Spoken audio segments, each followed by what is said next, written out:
Small powerhouses, old school, something like that. Yeah. And people were talking about how much power you could get from a small engine, and names like Chris Klingerman, Mike Smith, and those guys, they were running like 1680s and 1776, and they were down to high 11s, I think. And I thought it was so inspiring, so I decided to build a 1600 engine with bone stock parts, stock crank, stock rods, but with 86mm pistons.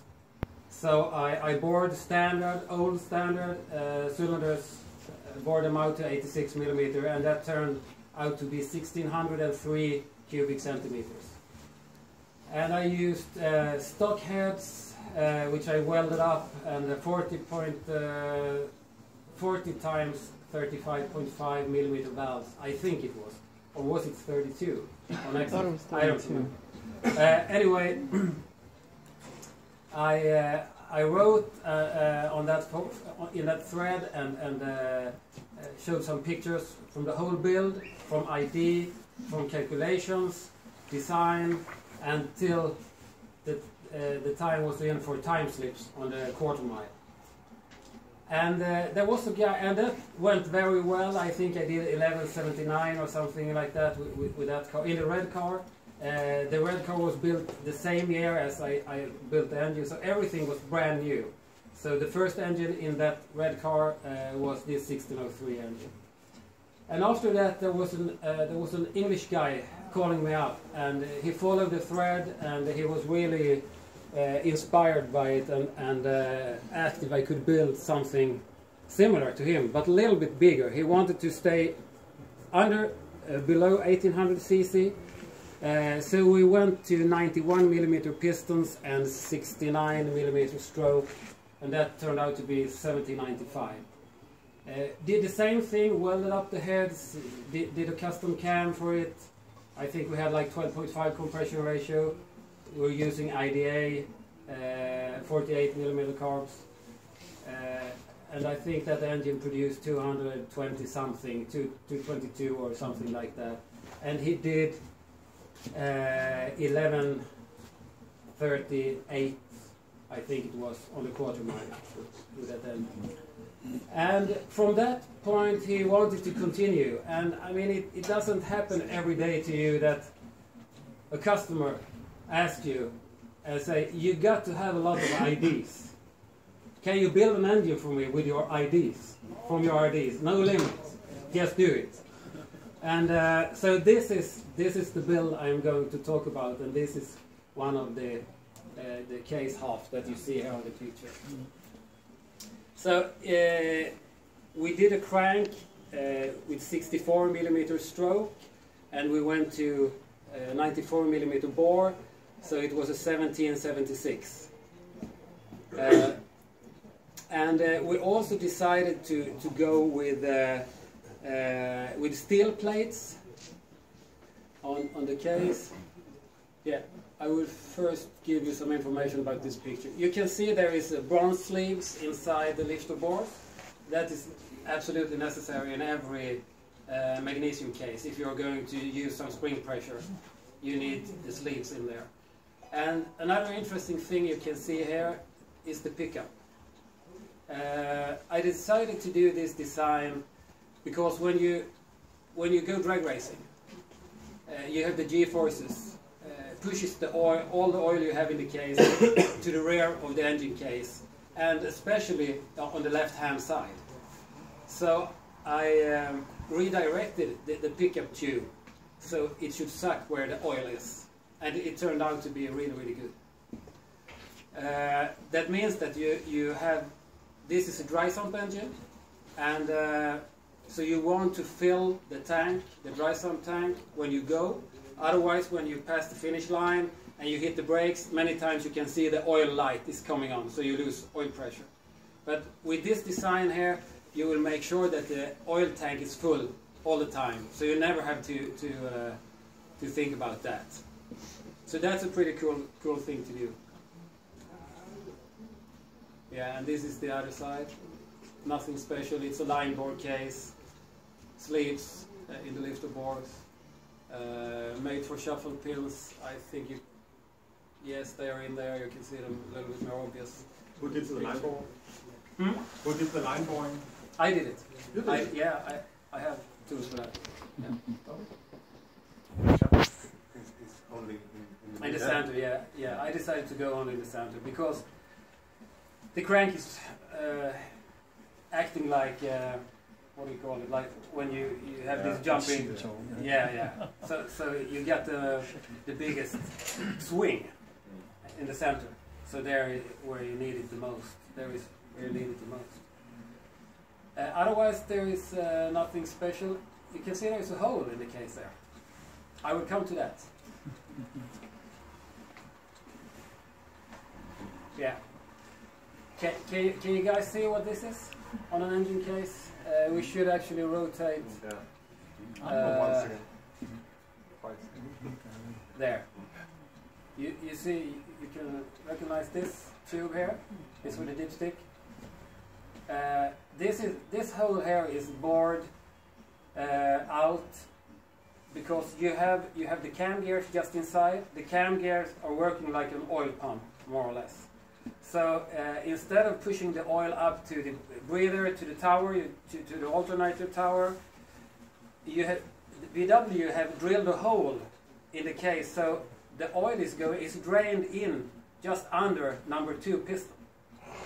And I have always thought about that as a bad solution, especially when you do high performance engines, because you don't want the oil coming in like a brake when the piston is going up and down, and also it creates a lot of foam in the oil when you have it's like working like a pump almost.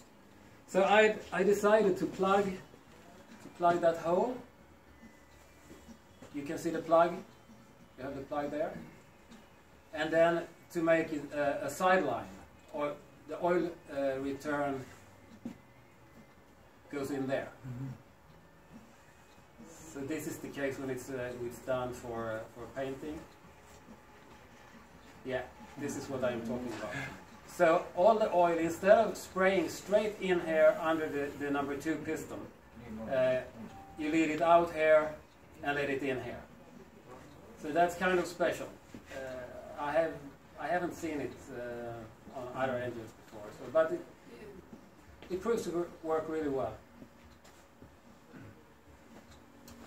And this is we're using a 2-stage dry sump pump, and we decided to put a pump cover with outlet, just to make sure to put an oil filter in this line too. I haven't the oil filter here, as you can see, and then in again. So you just plug the pump in normal way, because if something happens with the pump, it goes straight into the engine otherwise. And now you have the possibility to put a filter there.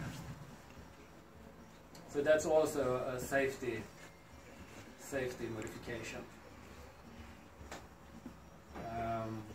This is just the bracket for which we never used. This is actually the bracket that's on the mighty mouse out there today for the crank sensor. And there's a good pointer, because you hide everything. You know, you have the part line as a pointer on the original case.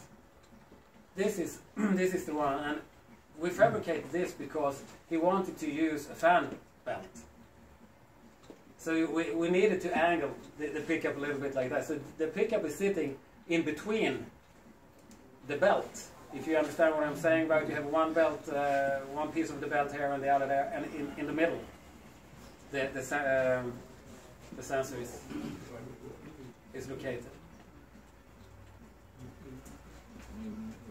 This is a mock-up picture, very close to finish assembly.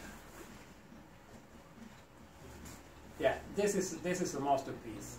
This little 64mm crank has 46mm rod journals, standard main journals of course, and the total the total weight is 1.5 kilograms lighter than a standard crank. And that's huge, thinking about the counterweights and all that stuff. But this is exactly what we wanted. We want lightweight, we want small journals with little drag and better oil control. Because this engine was supposed to go up to 11,000 RPM. Is it stronger material? I think so. It's an English company that made this crank.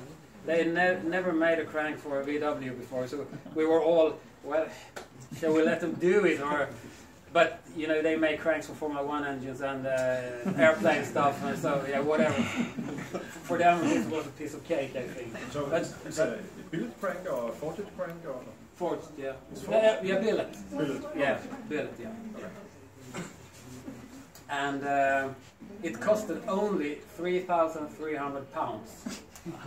So that's not a cheap piece. And the connecting rods that you see, it's the titanium rods from Powder. It has the standard length, 137 millimeters. It has 20 millimeter small end piston pin, and the pistons you see here is from casting. Svarko, behind you, you can pick it up. That one, yes. No, the other one. That one. When you have a small displacement and you want big compression number, and you have big valves in it because you want to feed the engine, you know, at high RPM, then it's really hard to get a high compression ratio. So I decided to make a mold from the chamber, and then I send it over to JE Pistons, and they scan it, and then they mill the piston crown of his head exactly like this one. To use all the space in the chamber to get as high compression ratio as possible. And that turned out to be, I think, with the valve pockets and everything, I think we got something like 13.8 in compression ratio. And that's not too bad. But if you think about the Mighty Mouse that has 15.5 and it's even smaller compression. So, but that's of course because of smaller valves. Because the valve pockets are way smaller than with this big valves. So it's really hard, it's tricky. It's tricky to get a good compression from a small engine, especially with big valves.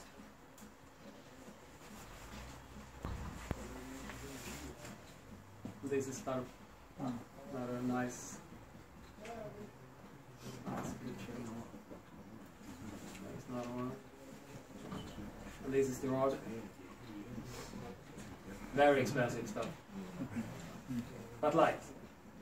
Special made? Yes, yes. You know, yeah, it was 20 millimeter pin, 46 rod journal, and standard length. So nothing from the shelf. It was pure custom. 20 millimeters was only for weight, or? Yeah, yeah, and you don't need more. I mean, with that light piston also. What was the compression at? 13.8. I believe it was around 13.8. 13.8. Yeah. And you can see that this is the piston. You can see it's a two-ring design. The top ring is 1 millimeter, and the oil ring is only 2 millimeters. So it's like it's motorcycle. I mean, yeah, at high racing stuff. And this is the piston pin, which I decided to leave for a coating, a DLC coating, and that's makes it a little bit more slippery and resistant to wear.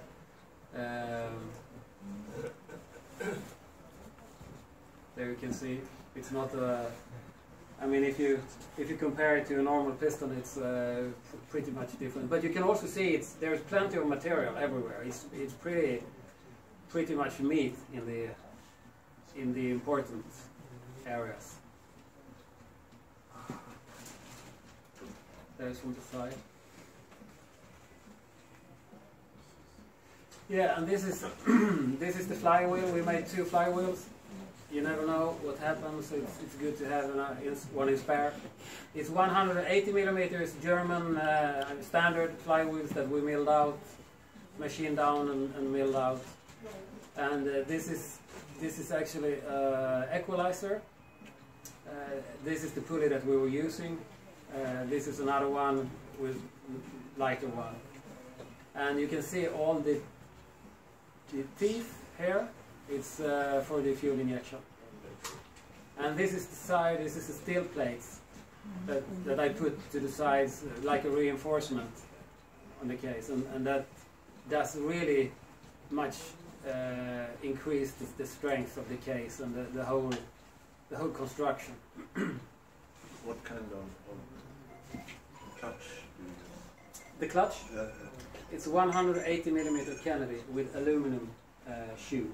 It's just one plate. Yeah, it's an ordinary. You know, ordinary. It looks like a standard clutch, but 180 and the shoe. You know, the pressure plate itself, it's aluminum. Yeah, sprayed with some ceramic or iron sinter or something like that. I have the same in the red car right now.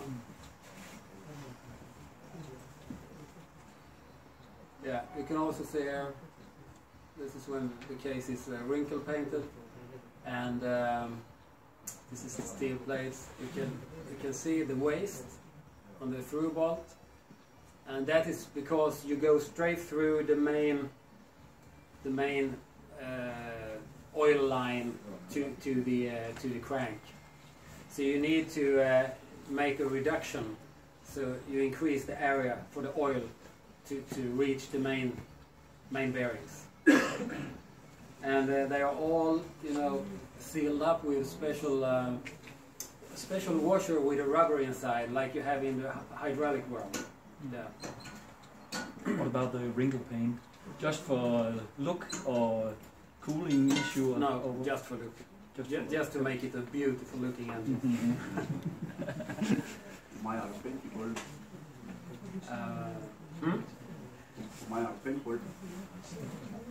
moment.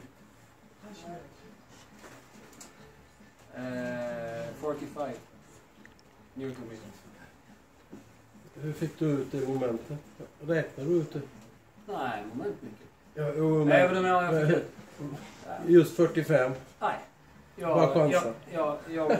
I decided to go a little bit higher with the torque, you know, when you torque the cases.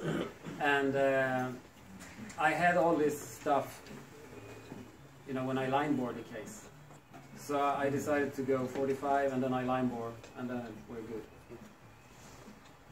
I could probably go to 50, but I don't think there would be any gain because the steel plates and those 12.9 quality through bolts, it's such a solid construction.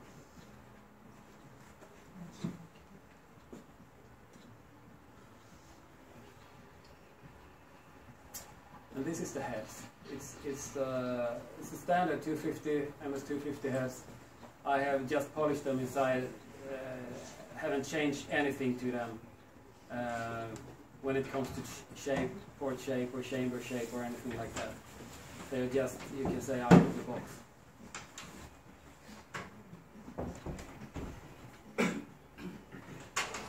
This is a pretty nice picture, I think. Of course, I put some time to polish, and the valve seats, that's pretty much effort to them. And they are fly cut. You can see almost all the way down to the spark plug hole.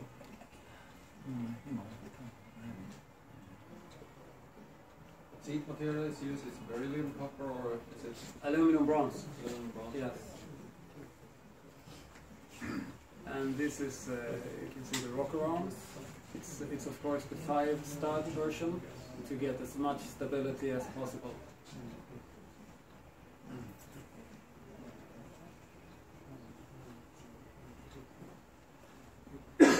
And this is the push rods, dual taper, billets. Yeah, it's my product. More or less everything. It's so special. Yes, yes. What kind of aluminum? 70-75. And the push rods are the big ones from CSP, which are designed for the big push rods.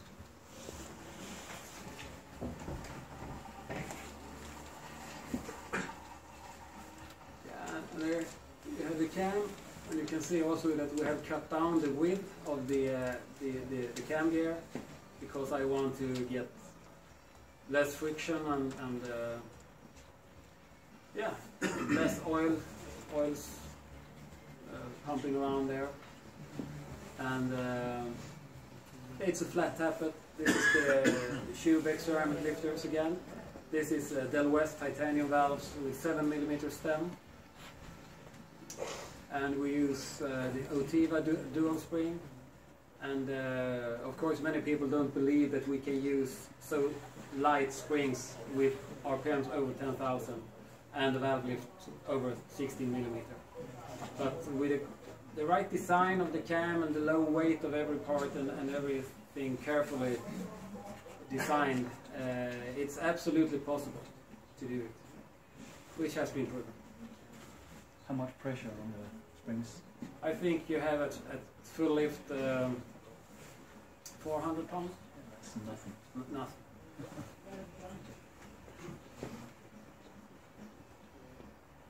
And this is just measuring checking the clearances between the pistons and the valves. Not so good picture, but this is better. You can see how much there is. Very close hair. Actually, hair I had to do some, to do some machining. But you see, you have plenty hair. You have plenty hair. That's plenty. In my world, that is plenty. And you can see the exhaust is even more. What is that, 2 millimeters? That's approximately 2.5. Yeah, that's how it's like. Yeah, and I also check which you can see here. I check, so it's, as this is a domed piston, I need to check that the dome is not too close to the walls inside the chamber. So I need to put clay even there. This is a modification that I did to the bearings, to the main bearings. I wanted more oil. I want a constant oil flow all the time there. Not only when it passes the release. So this is like Scat are doing on their cranks. But we didn't have the groove in the crank, so I had to make them in the bearings. And it has been proven it actually makes the bearings live a lot longer. Now it starts to look like a short block. Yeah, and I would like to say the thing with the steel plate, I mean this is what we did in Scandinavia for, I mean in the beginning of the 80s. I think the first 70s. 70s too? Yeah, of course, Rallycross and soon. Yeah, but was that in 70s, wasn't it early 80s? No. Well, it doesn't matter. And you did it, at that time you did it most for, to spread the studs, to get bigger bore. But what they gained as a bonus was the control of the heat expansion of the engine. The heat expansion is an enemy, we don't want that, but magnesium has a very high grade of expansion when it's heated up. So, and you can never get rid of the expansion, but you can control it in some way. And with the steel plates, you could get the engine case to grow like up instead of to the side, because you don't want the engine to get wider. Because when the engine gets wider, you get bigger valve lash, you even increase the deck height, and everything is a bad circle when it comes to that. So you want it as stiff and strong as possible. So this is actually a very good way of coming to that point.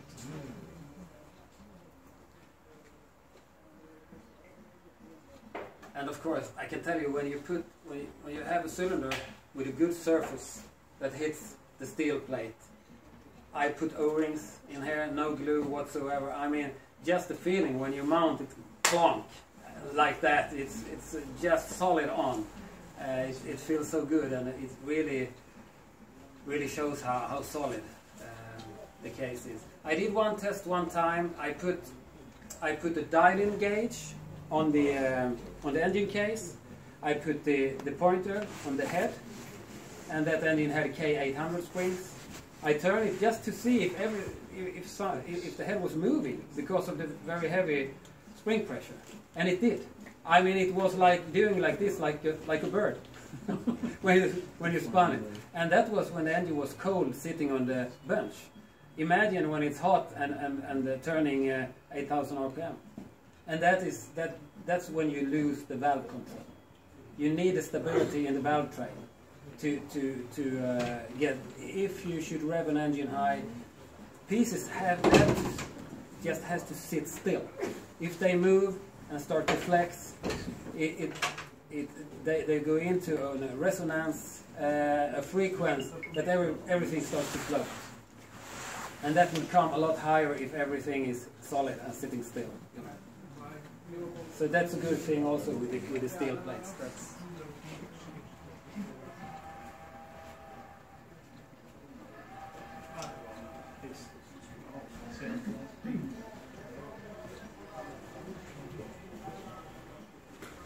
pretty nice. Yeah. Can you see here is one detail that is which I've tried on a few engines that works really well. Do you see the plug? The Allen plug? You know, when the relieve piston, the oil relieve piston goes down and relieves the oil, it goes straight into the pushrod hole. So that's one of the reasons that we have on the number 3 and 4 side so much more oil in the valve cover than what you have in the 1 and 2 cylinders. And I don't like that. Again, I would like to get the oil down in the case where it should be and not out in the head. So I drilled the hole in a very strange angle. Straight down, and then I put the plug in there. So the oil, when it relieves, it goes from the piston to the right, and then it goes into the case, instead of just straight into the pushrod tube. Works really well too. But it's very, very hard to put the drill in the correct angle and, you know, to find the location. So if you have bad luck, you go where it shouldn't be. But that's a cool detail that really works.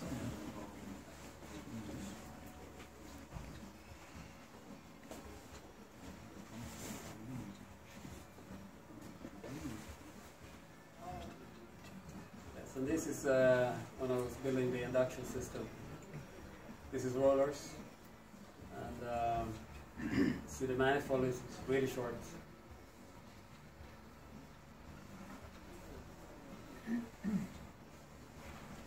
This is where the fuel rail is on. Yeah, it's all custom made.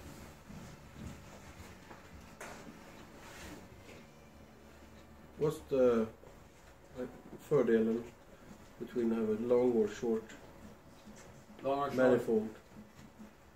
I mean, it has to do, if you design the engine to have peak power at, let's say, 10,000 RPM, then the manifold must be short. Otherwise, you will never come to 10,000 RPM. If you design the engine to produce peak power at 6,000 RPM, it has to be a lot longer. So for high frequencies, it's short. And for low frequencies, low RPM, it's longer. So that's a thing that you can calculate before. And then you can try to put some spaces in between, you know, to make it a little bit longer or maybe a little bit shorter. And then on the dyno you see where the best is.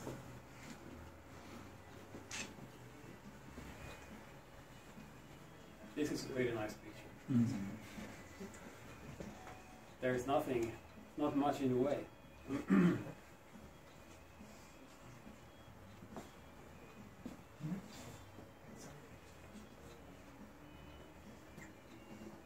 is all the details I had to make. More or less everything is done here in this little workshop.